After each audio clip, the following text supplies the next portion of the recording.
Yes, നമ്മുടെ Kerala Blasters അങ്ങനെ finally വിജയിച്ചിരിക്കുകയാണ്. ആദ്യത്തെ മത്സരം പരാജയപ്പെട്ടു, രണ്ടാമത്തെ മത്സരം കേരള ബ്ലാസ്റ്റേഴ്സ് വിജയിച്ചു. പരാജയപ്പെടുമെന്നായിരുന്നു നമ്മളെല്ലാവരും വിചാരിച്ചിരുന്നത്, പക്ഷേ അങ്ങനെയൊന്നും സംഭവിച്ചില്ല. വിജയിക്കാൻ നമുക്ക് സാധിച്ചു. എന്തായാലും ഈ ഒരു വീഡിയോ കേരള ബ്ലാസ്റ്റേഴ്സുമായിട്ട് ബന്ധപ്പെട്ട വളരെ പ്രധാനപ്പെട്ട ഒരു കാര്യമാണ് നോക്കാൻ പോകുന്നത്. സോ അതിലേക്ക് പോകുന്നതിന് മുമ്പ് നിങ്ങൾ ലൈക്ക് എന്ന് പറയുന്നത് ഭയങ്കര ഇമ്പോർട്ടൻ്റ് ആണ്. 300 ലൈക്കിൻ്റെ ടാർഗറ്റ് എല്ലാവരും അവിടേക്ക് എത്തിക്കുമെന്ന് വിചാരിക്കും. നമ്മൾ ഈ ഒരു കളിയെക്കുറിച്ചൊന്നുമല്ല പറയാൻ പോകുന്നത്. നമ്മളിന്ന് കളിയുടെ ഇടയ്ക്ക് കണ്ടൊരു കാര്യമാണ്. അത് ജോഷുവ സട്ടീരിയും അഡ്രിയാൻ ലൂണയും ഗാലറിയിൽ ഇരിക്കുന്ന അവർ രണ്ടുപേരുടെയും പിക്ക്.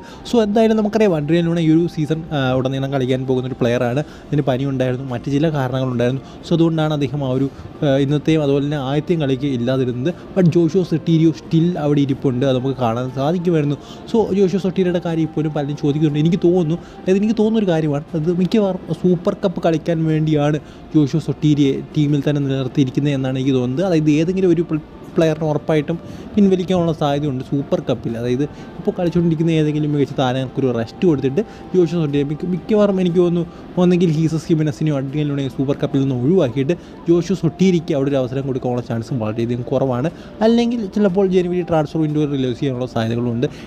അതുമല്ലെങ്കിൽ ആർക്കെങ്കിലും ഒരു പരിക്ക് പറ്റുകയാണെങ്കിൽ ഈ ഇടയ്ക്കുമെല്ലാം അദ്ദേഹത്തെ പെട്ടെന്ന് ടീമിലേക്ക് ആഡ് ചെയ്യാനും സാധിക്കും. സോ എല്ലാം കൊണ്ടും അദ്ദേഹം അവിടെ ഇരിക്കുന്നത് എന്തുകൊണ്ടും നല്ലതാണ്. ക്വാമി വളരെ മികച്ച രീതിയിൽ കളിക്കും. പക്ഷേ ക്വാമി കളിച്ചില്ലെങ്കിൽ എന്താ പറയുക, ആദ്യത്തെ ടീമിലേക്ക് ആഡ് ചെയ്യും. സോ ആ ഒരു പേടി കൊണ്ട് അദ്ദേഹം കളിക്കും. പിന്നെ നമുക്കറിയാം, ക്വാമിപ്ര ഇന്നത്തെ മത്സരത്തിൽ സബ്ബായിട്ടാണ് ഇറക്കിയത്.